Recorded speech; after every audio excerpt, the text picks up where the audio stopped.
Okay, hello, ESL 42 class. I wanted to do a little bit of catch up on the novel. I realized that I got a little bit behind here, and of course, I'll do everything I can to accommodate you as we go forward. Concerning the novel and our other classwork, we all just do the best we can, okay? So now I'd really like to do a video lecture on the second reading assignment, and I know now you're already on the third reading assignment, and I'll talk about that at the end of my lecture. But for now, let's take a look. We left off on page 79, and on page 79, the last thing we talked about was Bitsy was feeling a little bit of jealousy about Mariam's getting a caregiver for her mother. I'm talking about when I say her, Bitsy's mother. All right, so I just wanted to make sure that that's where we ended off. And so then we're going to turn the page to page 80 and 81. Now, the first few pages of this assignment actually are the basis for my first test question that you had about Sammy's attitude about America. And many of you mentioned that he has lived in America his entire life and has an American accent. I don't believe he even speaks much Farsi, which is, of course, the language of Iran. So here, many of you said that he liked American culture, but in fact, he doesn't really like American culture. He's very critical. And I think probably the reason why you thought that was he's being ironic. You remember our section in the reading book about irony or being facetious, saying the opposite of what you mean. You'll remember on the test question, I had the two boys complaining about summer vacation and all the fun they were going to have, when obviously they were enjoying the summer vacation. Well, we can hear the same thing here. If you look at the top of page 81, and again, I'll show you my annotations look a little like that. I'm not sure how well that comes out on the video, but maybe you can see it. So Sammy is critical about American culture, and you can see it here at the top of the page. I want to read it for you, and you can listen to my voice, and you can see he's being ironic or sarcastic when he says this. So at the top of 81, that first paragraph there, it says, "What you should have told her is, oh, then in that case, please don't let a mere 2,500 years of history stand in your way, madam." She was insisting on calling Iran Persia. And of course, they're arguing about, no, they don't want it to be called Persia. They want it to be called by, I guess what they say, its historical name, Iran. Now, we could perhaps have a discussion about this. I know we have some class members that are from Iran, so I'm not sure how they feel about the difference between calling it Iran and Persia. I've had many Iranian friends in the past and students from Iran as well. And generally speaking, they don't mind it being called Persia in my experience. But maybe that's just only the people that I've talked to. So I think there may be some disagreement about this, but obviously Sammy is in fact critical of American culture. And then he goes on in the middle of the page, he says, or he would get going on about the American craze for logic. Logic is why they're always suing each other. And when they say they, he means Americans. Okay, so he talks about they. Americans are always suing. And then at the bottom of the page he says, they feel personally outraged by bad luck. They have been lucky all their lives, and they can't imagine any misfortune should fall them. Okay, so what we're saying here on page 80 and 81, we see that while Sammy may enjoy living in the United States, he doesn't really enjoy American culture or the way Americans approach his historic culture of Iran or Persia. So that's what's happening here at this point in the novel. Okay, so he does a little while about joking around about that. And the next thing that I wanted to discuss is on page 86 and 87. It says, kind of continuing from before here on page 86, at the break in the page in the middle, it says, Sammy didn't exempt means excuse. Sammy didn't excuse the Donaldsons from his tirades. Tirades are complaining. Tirades are complaining about Americans.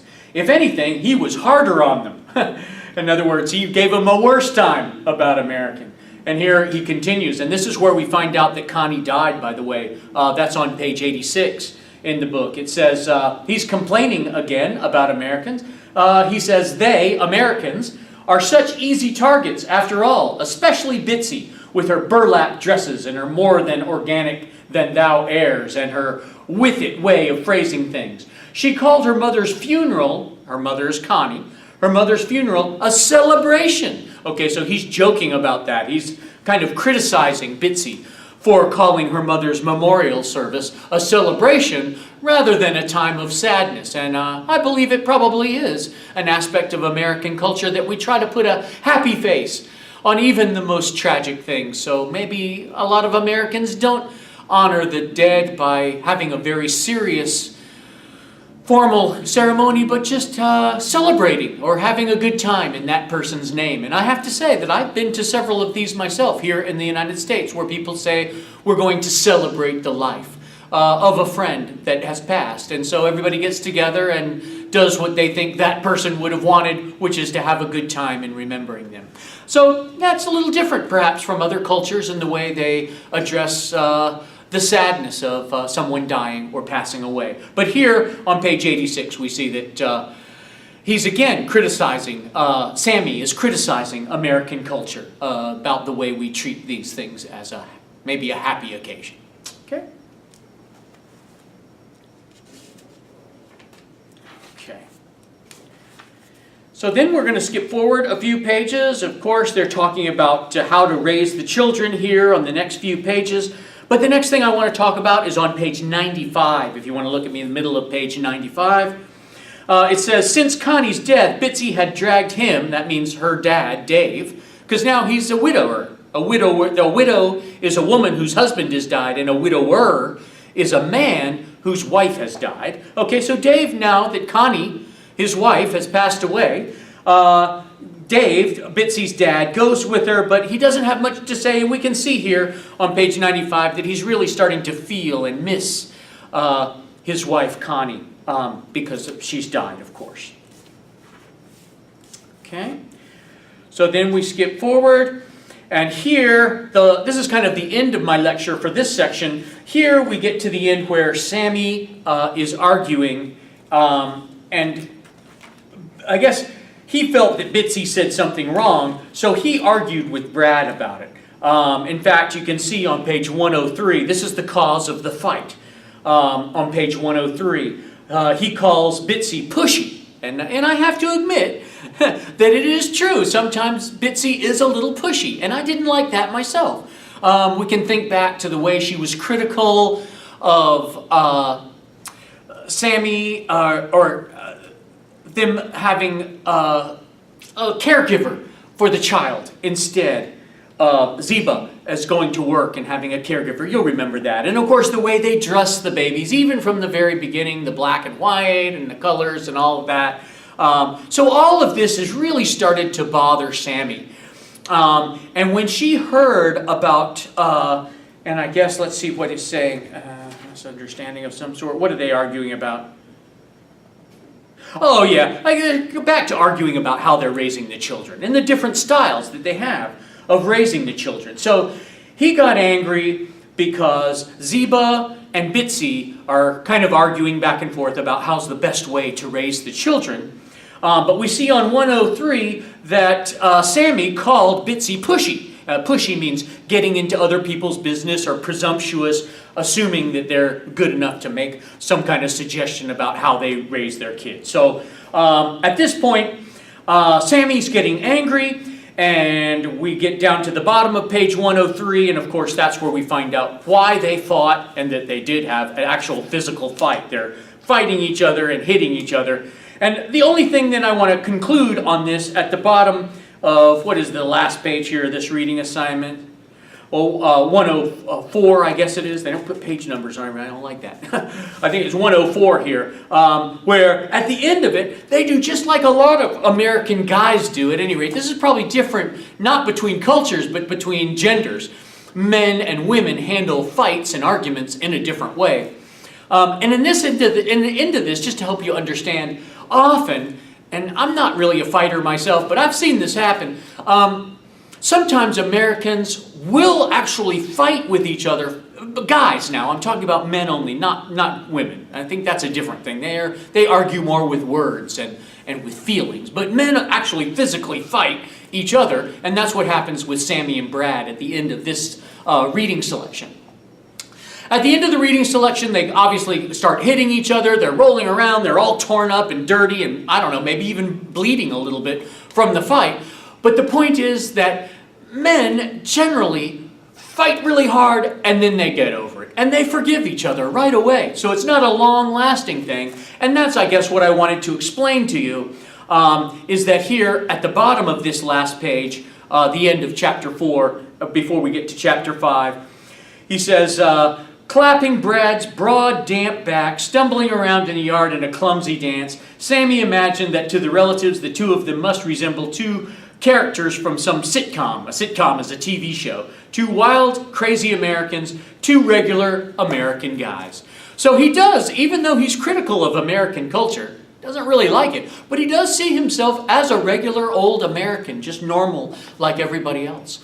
And so at the end, even though they fight really badly, they end up being friends and laughing about it. And that typically is what American guys do sometimes when they fight, whether it's verbal or physical, that they quickly get over that and then they're fine. Okay, so you will see, and I know that we're running out of time during the semester, but I have made the next assignment. That continues from 105, the beginning of chapter 5, and I want you to go ahead now and read all the way up to chapter 6. That is 33, 32, 31, 129. Okay? So that's our next reading assignment. It's not too long, so if any of you are behind on this reading, since this is a short reading selection, this is a good time to catch up. For our next test on reading, I would like you to focus mostly on the work from the book. I think this time, once again, I will only give extra credit assignments from the novel. Again, in part because I feel like I've fallen a little behind as a teacher for the class, and I apologize, that's my fault.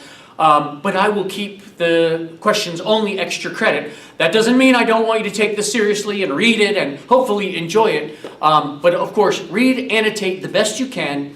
And then when we have our reading test, I'll put some extra credit questions in there. And hopefully those of you who are reading the novel and understanding it will get some extra points from that. All right, so I'm going to conclude this section of the lecture now. Again, please catch up with that and do the next reading assignment, beginning with chapter 6. And I will post another video lecture next week about that, and we'll move on. So please read, enjoy, and thank you for everything. We will, I'm sure, have a successful semester no matter how things worked out. Okay? Please make sure that you've checked all the homework on Blackboard and make sure you catch up with all of the Townsend Press material. I've spoken to a couple of you. Any of you that did not catch up with all the Townsend Press exercises on the Blackboard site under web links, I really want you to catch up on that. I don't want anybody to receive an absence because they did not do that work. If you're keeping up with that and doing it on time, I appreciate that especially well, so thank you. And if you're behind, I want you to catch up. Okay then, thank you. That's our next novel lecture. I'm going to post this on the Blackboard site, on YouTube, of course. And I hope you all have a wonderful week. See you next Thursday.